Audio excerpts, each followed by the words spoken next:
Something that I was premising in my most recent podcast episode that I'm getting ready to put out is just how we've kind of started to find our place of relation through the internalizing and almost like hijacking of one another's struggles. And so I spoke about this with the migrant deportation. And, it's very interesting to see, I think it was like 66% or 60% of Latinos voted for Donald Trump.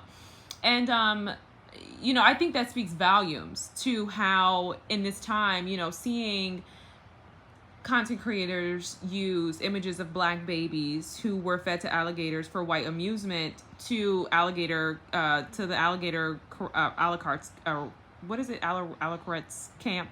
I just think that's very interesting. It's very interesting because I just feel like what we've always done is use black people as our sort of like safety net, as our scapegoat, as our blanket, right? So there's no acknowledgement of black life, of black plight, right, of our struggles, of our oppression by migrant groups until they are placed into the same systems of oppression, and they are expecting black people to liberate them. And I think that this is definitely just due to kind of like adopting a bit of a white supremacist ideology.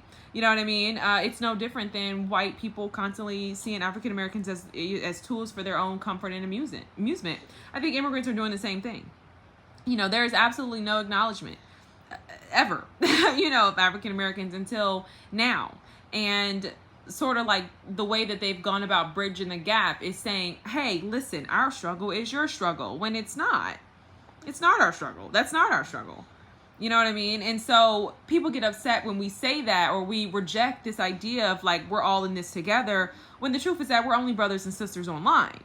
Right? Like typically migrant groups come to America and they actually either they integrate with other migrant groups, or they're coming from large familial cultural backgrounds that African Americans don't have, right?